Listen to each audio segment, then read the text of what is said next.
Hello, I'm Dominic Calabro, President and CEO of Florida TaxWatch.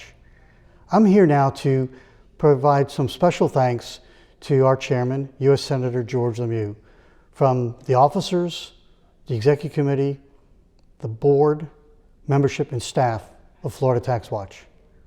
Senator, we can't thank you enough for your leadership, for your selfless dedication, and great appreciation for the unique mission and important work of Florida TaxWatch. Through your leadership and guidance, you've helped improve the impact and the effectiveness of an organization that is unrivaled, not only in the state of Florida, but throughout this nation. You get it, and most importantly, you have helped to foster our well-being on public policy, in communications, and financially. And you've put us on a good, strong financial footing. We know you'll continue that as immediate past chairman, but most of all, we just want to thank you for serving so selflessly, so wonderfully, and giving so much of your warm heart, your brilliant mind, your incredible insights into great public policy, and for your selfless dedication as a selfless public servant. Thank you.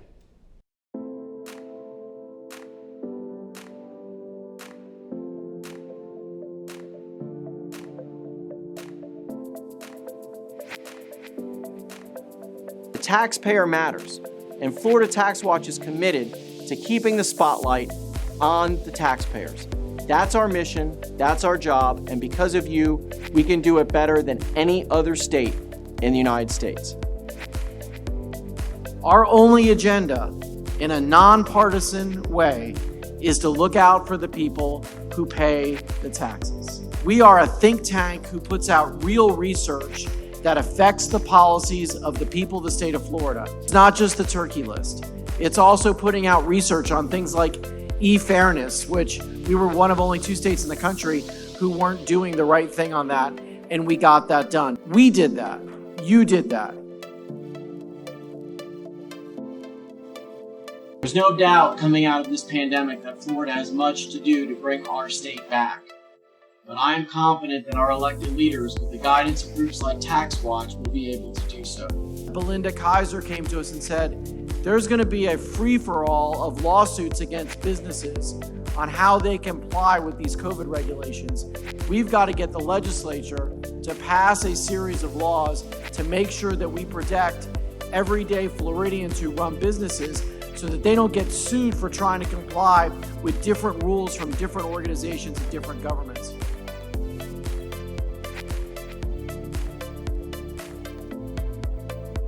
It's so nice having people together around people, to see people, to talk to people, and we're not doing this via Zoom or TikTok or Skype or Twitter or whatever's out there now.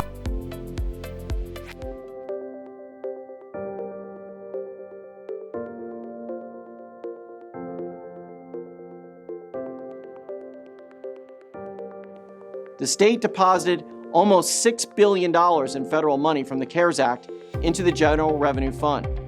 Barring unforeseen circumstances, the new revenue estimates all but assure there will be no deficit in the current budget year. But this does not mean that the 2021 legislature will not be facing a tight budget year. But as it's been since 1979 and as it will be this year, Florida TaxWatch will be on the job to provide recommendations, to ensure transparency and accountability, and to help Florida taxpayers.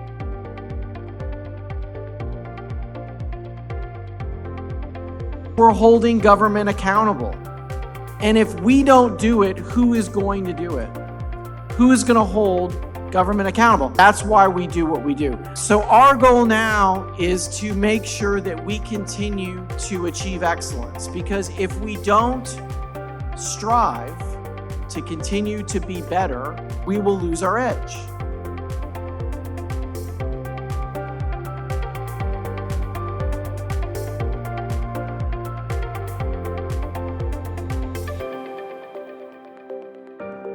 On this, Dominic, because I know it's a hard commitment. I would agree, Adrian, and I would also say another factor at play is the gig economy. Those constitutional amendments that'll be on the November 8th ballot. So with that, we're going to start. On behalf of Florida TaxWatch, our thoughts are with the first responders, volunteers, elected officials, and Florida families whose lives will never be the same due to the impacts of Hurricane Ian. Like like I mentioned, stronger roof-to-wall connections, water barriers, that wasn't required before.